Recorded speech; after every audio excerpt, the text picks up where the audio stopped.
Dans la dernière vidéo, on s'est arrêté à la question fondamentale de savoir comment représenter les préférences des individus. Et on a vu que sur ce graphique-là, quand on va plus en haut à droite à partir d'un point donné, l'individu plus satisfait parce qu'il a plus de choses. Quand on va en bas à gauche, à partir d'un point donné, le point A, l'individu est moins satisfait, U baisse, parce que l'individu a moins de choses. Et donc on a dit, ça c'est pas forcément, ça ne nous dit pas forcément quelque chose sur les goûts de l'individu, ça nous dit simplement qu'il est rationnel et qu'il préfère avoir plus plutôt qu'avoir moins. Alors, pour s'intéresser au goût, à la représentation visuelle des goûts de l'individu, il faut s'intéresser à ce qui se passe dans le cadran là et dans ce cadran ici. Regardez ce qui se passe si on prend un point n'importe lequel dans ce cadran là par exemple. Si je prends ce point là, regardez, je vais avoir certes plus d'unités de cinéma. Donc l'individu, on pourrait dire, bon, il est plus heureux, mais ça s'est pas fait d'une certaine manière gratuitement. On fait choisir l'individu entre plus d'unités de cinéma, mais moins d'unités de restaurant. Et c'est là où on va avoir une bonne idée de ses goûts. Qu'est-ce qu'il va choisir? Est-ce qu'il trouve que c'est une bonne idée? Il est prêt à avoir plus d'unités de cinéma pour un peu moins d'unités de restaurant? Ou alors est-ce qu'il va trouver que finalement c'est pas quelque chose qui lui apportera plus de satisfaction et donc il va rejeter ce choix?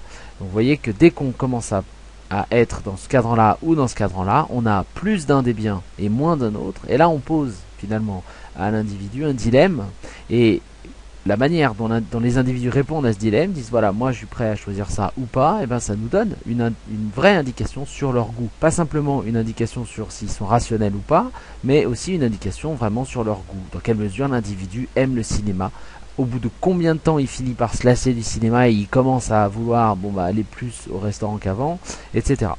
Alors, imaginons qu'au point A, l'individu, il allait 6 fois au restaurant par mois. Bon, c'est pas mal, hein. Au restaurant par mois, c'est plus une fois par semaine, et il allait 3 fois au cinéma par semaine. Donc on va mettre l'individu face à un dilemme, et ce dilemme va nous permettre d'être dans ce cadran là ou dans ce cadran là. Et le dilemme est le suivant: que se passerait-il si on proposait à l'individu d'aller une fois de moins au restaurant? Donc si on propose à l'individu d'aller une fois par mois de moins au restaurant, la question qu'on pourrait se poser, c'est combien de places de cinéma en plus accepterait-il en compensation? Donc en compensation, ça voudrait dire pour rester au même niveau de satisfaction, pour que sa satisfaction n'ait pas bougé.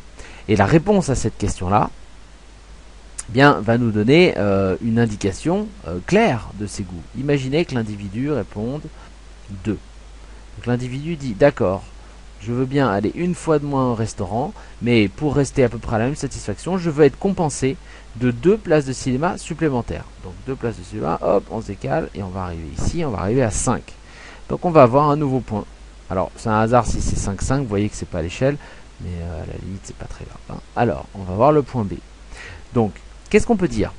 D'abord on peut dire que le point A et le point B apportent la même satisfaction, puisque l'individu a accepté d'aller 2 fois plus de cinéma en compensation d'une perte d'une fois par mois au restaurant.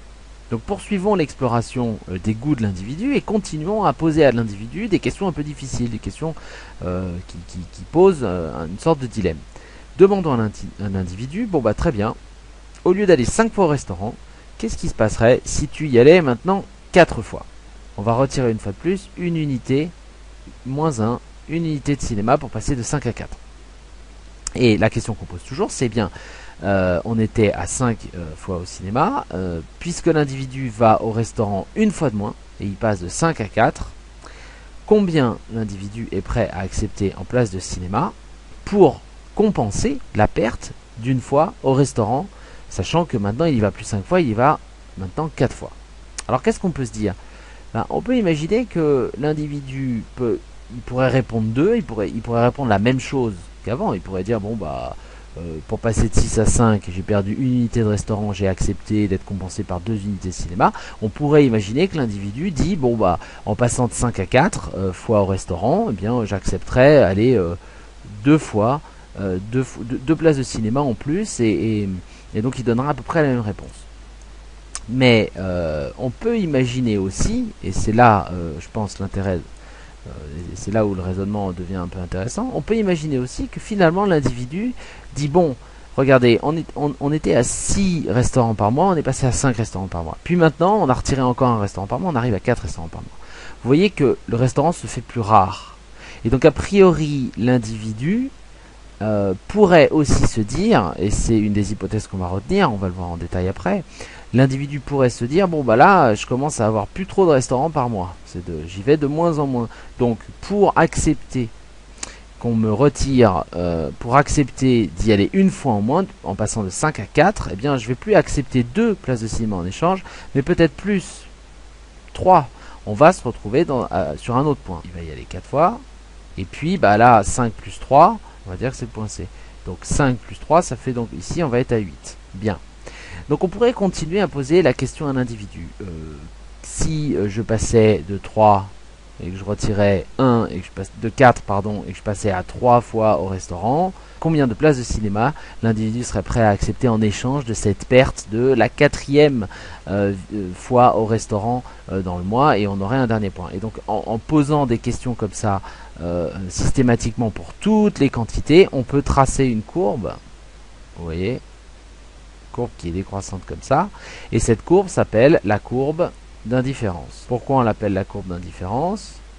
Elle s'appelle la courbe d'indifférence parce que A, B et C sont des combinaisons de biens 6 fois au restaurant et 3 fois au cinéma, 5 fois au restaurant mais 5 fois au cinéma, 4 fois au restaurant mais 8 fois au cinéma. Ce sont des combinaisons de biens qui permettent d'avoir la même utilité. L'individu est donc indifférent entre le point A, le point B et le point C. Tous les points de la courbe, si on imaginait que les quantités, au lieu de ce soit 6, 5, 4, et que ce soit des quantités comme ça discrètes, si c'était des quantités comme ça infinitésimales, et que là on pouvait raisonner tac tac tac tac tac tac tac de manière infinitésimale, et bien là on aurait une courbe comme ça complètement continue qui représenterait toutes les combinaisons de quantité de cinéma et de quantité de restaurants qui amènent à la même satisfaction. Donc cette courbe d'indifférence ici, elle donne un niveau d'utilité U1 par exemple. Vous voyez ça mène à U1. Voilà.